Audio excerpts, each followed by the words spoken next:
Il est totalement votre, mesdames et messieurs. Bonsoir et bienvenue aux informations. Les titres. L'accès aux documents constitutifs des dossiers de concours est un parcours du combattant. Les demandeurs se plaignent et dénoncent l'augmentation des prix des documents. Vous en saurez plus dans cette édition. La guerre de leadership est désormais déclenchée à la section syndicale des impôts du Mali. Soungalo Traoré d'un côté et Ali Ousmane Dao de l'autre, chacun se réclame secrétaire général de la dite section. Les détails dans cette édition. Les unités opérationnelles de l'Office central des stupéfiants ont saisi dans la nuit du 15 au 16 octobre dernier 440 kg de hashish d'une valeur de 300 millions de francs CFA à Sénou, en commune 6 du district de Bamako. Voilà pour le sommaire.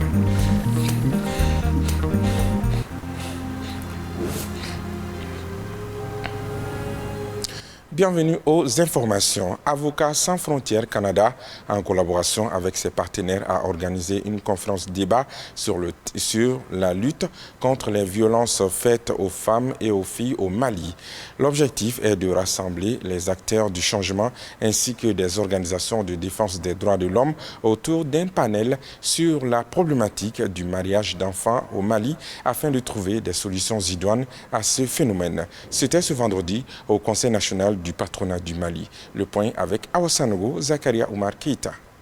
Cette conférence débat qui avait pour thème comment enrayer les violences faites aux femmes et aux filles au Mali, le respect de l'âge du mariage des filles, a été une occasion pour les organisateurs d'inviter tous les acteurs évoluant dans le domaine de lutte contre les violences faites aux femmes d'échanger et de mettre en place des activités de plaidoyer autour des enjeux relatifs aux droits de l'homme et au VBG au Mali. Il y a beaucoup de difficultés liées au mariage d'enfants précoces, notamment liées à l'abandon des études de la jeune fille, notamment liées à la grossesse et à l'accouchement, qui posent de nombreuses difficultés médicales, qui peuvent aller jusqu'à la mort de l'enfant et ou de la fille, etc., etc. En tout cas, il y a de très nombreuses raisons de vouloir respecter la loi malienne en ne permettant pas le mariage des jeunes filles de moins de 16 ans. Le mariage d'enfants est la cause de plusieurs maux qui affligent les filles dans nos communautés. C'est pourquoi le gouvernement, à travers le ministère de la Justice et des Droits de l'Homme, a mené des actions pour freiner cette pratique. Pour enrayer le mariage d'enfants, il y a beaucoup d'actions et surtout avec nos partenaires. Dans un premier temps, il faut quand même l'état civil. Il faut que ces personnes, ces victimes, aient quand même des actes de naissance. Et dans ce sens, le ministère de la Justice, avec certains partenaires comme UNICEF ou bien le HCR, est en train de mener des actions pour que beaucoup de personnes qui n'ont pas d'extrait d'acte de naissance puissent les avoir, afin qu'on puisse établir lors de leur mariage si ces personnes, ces filles spécifiquement ont atteint l'âge de mariage. Fondée en 2002, Avocats sans frontières Canada est une organisation non gouvernementale de coopération internationale. Sa mission est de soutenir la mise en œuvre des droits des personnes en situation de vulnérabilité par le renforcement de l'accès à la justice et à la représentation juridique.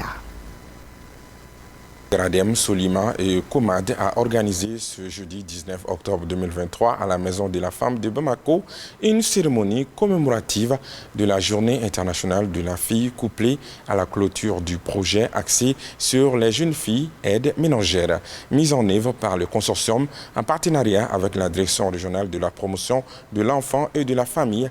Le projet avait pour but de promouvoir les droits des aides ménagères.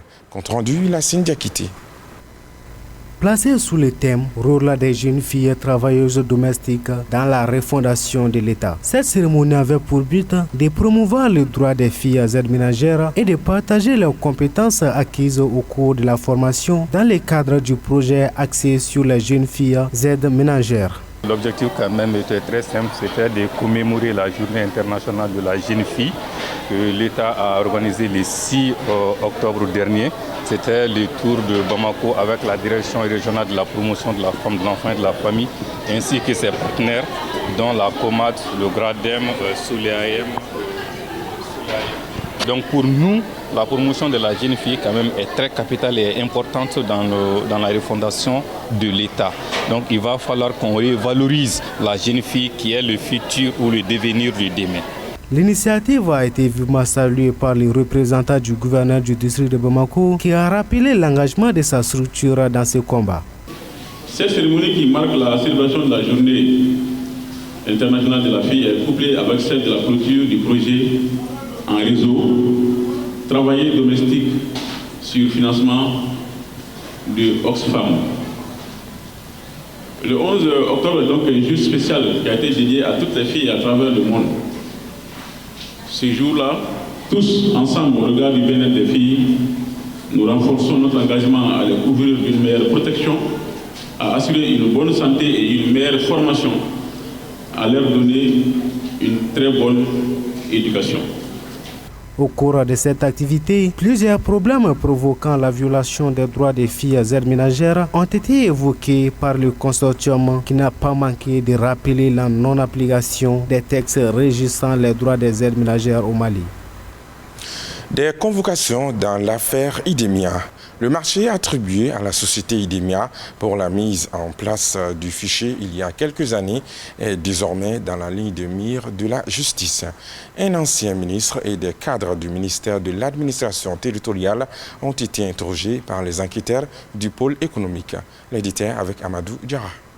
Selon les informations proches de la justice, 3 anciens directeurs financiers et du matériel et un contrôleur financier du ministère de l'administration territoriale sont passés ces derniers jours devant le pôle économique et financier de Bamako. Ils sont interrogés dans l'affaire désormais dite Idemia, la société retenue en 2018 pour élaborer le fichier du recensement général de la population et de l'habitat. Ces cadres ont été suivis d'un ancien ministre de ce département, en l'occurrence Mohamed Aguerlaf. Selon les informations de notre confrère Isiaka Tamboura, généralement très informé sur le dossier de lutte contre la corruption et les affaires de la justice. Après 6 heures d'interrogatoire au pôle économique et financier de Bamako, l'ancien ministre de l'administration territoriale a finalement regagné son domicile tard 1h du matin. La procédure suit sereinement son cours. On se rappelle que dans un communiqué, le gouvernement a justifié le report de l'élection présidentielle, prévue en février prochain par des raisons techniques, notamment la prise en otage d'une base de données par l'entreprise française Idemia, à qui l'État refuse le paiement de 5 milliards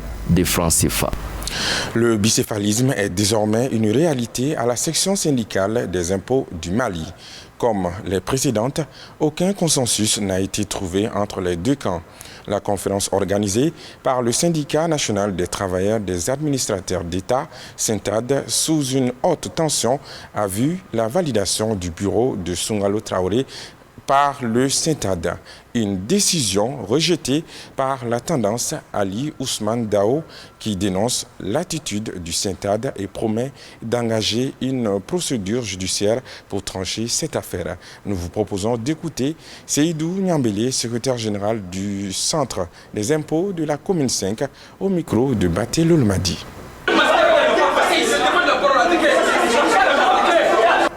On a montré au SYNTAD que nous sommes une section. Mais dans cette section, nous sommes composés de 79 membres. Mais il y a 7 membres qui ont trahi la section. Ils ont donné la main à d'autres éléments en dehors de la section pour mettre un bureau parallèle en place.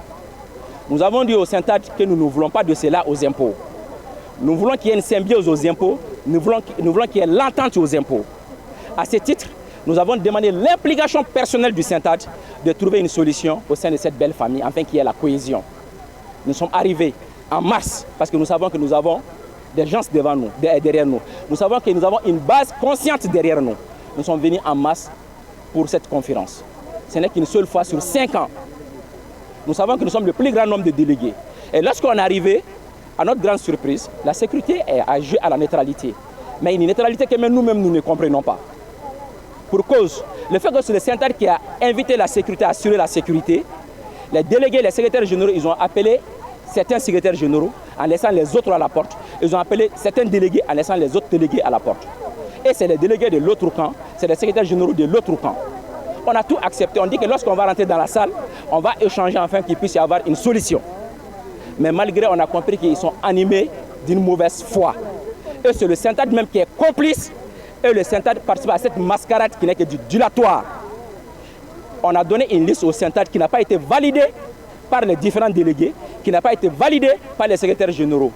Ils ont procédé à la lecture de cette liste et nous disons que nous ne pouvons pas participer à cette mascarade. On a pris la lourde responsabilité de sortir, rejoindre la base dehors, rejoindre les autres secrétaires généraux et délégués dehors pour leur dire que le bureau sortant n'a pas démissionné. Jusqu'à preuve du contraire, les camarades secrétaires généraux de Soumandao restent le secrétaire général et nous allons décider de mettre notre bureau en place tout de suite à la porte et après on verra s'il y a lieu de porter plainte, on le fera parce qu'on va se référer à la procédure. Et l'Assemblée est souveraine et légitime. Nos tentatives pour prendre la réaction du camp de Soumalo Traoré sur la situation n'ont pas été couronnées de succès. Je vous le disais dans les titres, les unités opérationnelles de l'Office central des stupéfiants ont saisi dans la nuit du 15 au 16 octobre 2023 440 kg de hachis d'une valeur de 300 millions de francs CFA à Sénou, en commune 6 du district de Bamako. Aïssata Dia. Selon le communiqué publié par l'Office central des stupéfiants, OSC, les produits saisis étaient soigneusement conditionnés dans une fourgonnette de couleur blanche, recouverte par des écriteaux que le trafiquant tentait de faire entrer dans la ville de Bamako. La valeur marchande de ces produits est estimée à 300 millions de francs CFA. Et d'ajouter, il nous revient que c'est la base des renseignements fiables que les unités opérationnelles de l'OSC ont mis la main sur ces produits illicites. L'opération a permis de saisir les produits sans pourtant interpeller un suspect, puisque les trafiquants, visiblement bien informés sur l'itinéraire des agents anti-drogue, sont parvenus à prendre la poudre d'escampette, laissant derrière eux la fourgonnette avec cette quantité de résine de cannabis sur les lieux. Les agents n'ont trouvé que la fourgonnette et son contenu. En tout cas, apprend-on, c'est la première fois que l'Office central des stupéfiants procède à la saisie d'une telle quantité de hashish au Mali. Cette prouesse qui intervient seulement quelques jours après la saisie de 250 kg de cocaïne à la frontière Mali-Guinée. À Mopti, le consortium CAD Mali, Cordaid et leurs partenaires ont tenu une table ronde sur la revalorisation des autorités locales et coutumières sur la gestion des conflits. L'activité a rassemblé les légitimités traditionnelles, les autorités religieuses, administratives et politiques, les organisations des femmes et de la jeunesse, ainsi que les acteurs de la chaîne pénale. Moussa Traoré Soumaïla Aya pour les détails. Cette table ronde à dimension régionale a vu la participation des légitimités traditionnelles, les autorités régionales administratives et politiques, les organisations des femmes et de la jeunesse, ainsi que les acteurs de la chaîne pénale. Initiée par le consortium CAD Mali Cordaid, cette table ronde régionale contribue à la valorisation des institutions locales et coutumières dans la gestion des conflits. L'assise porte aussi la valorisation des autorités coutumières, parce que les autorités coutumières jouent un rôle capital dans la gestion des conflits. Nous sommes dans un pays à vocation religieuse et traditionnelle. Donc si on valorise ces autorités coutumières, peut gérer beaucoup de conflits. Et la gestion coutumière, généralement, c'est une gestion qui est moins coûteuse, qui amène la paix et la cohésion sociale et les vivre ensemble. Je pense que le but de cette rencontre est dans ce cadre-là. Moment de réflexion, instant d'échange d'expression et de partage d'expériences, voilà entre autres temps forts qui ont marqué cet espace de dialogue et de libre-échange. Les légitimités traditionnelles et coutumières jouent un rôle de régulateur dans notre société. Ils sont les garants de la cohésion sociale, de la stabilité, du vivre ensemble, mais aussi de la prévention et de la gestion des conflits dans nos différentes localités. Convaincus que l'amélioration de l'accessibilité à la sécurité et à la justice passe par l'implication de la communauté elle-même à travers des approches concertées avec les forces de sécurité, il convient d'apprécier à juste valeur les efforts de la CAD Mali dans le renforcement de la sécurité humaine à travers le pays. Au terme des travaux de cette table ronde régionale sur la rivalisation des autorités locales et coutumières sur la gestion des conflits, les participants sont sortis outillés sur les mécanismes locaux et traditionnels de gestion des conflits. L'activité entre dans le cadre du projet Just Future, mis en œuvre par le consortium CAD Mali Cordaid et financé par le Royaume des Pays-Bas. Depuis l'annonce des recrutements dans les services militaires et autres concours, les mairies, tribunaux et commissariats sont prises d'assaut par des jeunes à la recherche de documents constitutifs de leur dossier. Face au débordement dans ces différents services, l'accès à ces documents devient de plus en plus difficile, ce qui amène certains à vouloir mettre la main à la poche pour se faire servir. Le point avec Gabriel Keita. Les mairies, les tribunaux et les commissariats de police sont tous pris d'assaut par les jeunes pour acquérir les documents requis pour participer aux différents concours de recrutement ouverts par l'État. Il s'agit de la fiche individuelle, le certificat de résidence, l'extrait d'acte de naissance, le casier judiciaire et autres. Cette situation se répète à chaque période de concours. Vraiment, ce n'est pas facile. Depuis le vendredi passé, j'ai introduit mes documents au tribunal pour mon casier judiciaire. Mais jusqu'à présent, je ne l'ai pas encore reçu. Ce n'est pas du tout facile. Il n'y a pas de travail en ce moment. Ces recrutements sont des occasions à saisir, mais on est malheureusement buté au problème d'accès aux documents d'état civil. Ça va pas du tout. On est là depuis le matin pour la récupération de notre casier nationalité du tout. Donc jusqu'à présent, on n'arrive pas à les récupérer. La difficulté est majeure même de prendre du temps avec ces récupérations-là, donc ça nous pose beaucoup de problèmes même. Depuis 6 heures du matin, je suis au tribunal pour avoir mon casier judiciaire. Mais jusqu'à présent, je ne parviens même pas à déposer mes documents. Aussi, les jeunes dénoncent les magouilles qui entourent ces opérations. Même l'autre jour, j'étais parti au tribunal pour mon casier judiciaire et la nationalité. Ça m'a coûté 6 000 francs CFA au lieu de 750 francs CFA. Maintenant, la population est fatiguée de ces agissements. On est venu légaliser nos documents. En principe, ça devait nous coûter 100 francs CFA, mais face aux besoins urgents, ils nous font payer 500 francs CFA. Ici, nous sommes à la mairie de la commune 6 du district de Bamako, à la rencontre du 4e adjoint au maire, chargé de l'état civil, Adama Doumbia. L'officier d'état civil nous donne des explications sur les causes du désordre au niveau de sa mairie. C'est la mairie où on se plaint. Sinon, allez-y dans les tribunaux, c'est des rangs infinis qui sont devant les tribunaux. Mais on ne peut pas comprendre pour un concours. Il y a combien de jeunes qui sont en mouvement aujourd'hui pour faire les documents. Même si vous mettez une mairie dans toutes les rues de Bamako, ce n'est pas suffisant. C'est des dossiers qui doivent être préparés dans la durée. Mais on a compris que les Maliens n'aiment pas se préparer. On ne doit pas attendre le concours pour se lancer dans la préparation des dossiers. Les fiches individuelles, les attestations qu'on est en train de légaliser aujourd'hui, toute la journée, on peut les préparer en attendant. Maintenant, on est en train de s'accuser.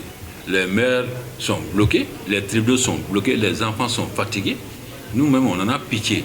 Au centre d'état civil des 1008 logements sociaux en commune 6, la maire déléguée est aussi débordée en cette période préparatoire des dossiers de concours. Je dirais que ça fait au moins une semaine aujourd'hui, parce que depuis le vendredi passé, les jeunes, il y a une très grande influence à la mairie.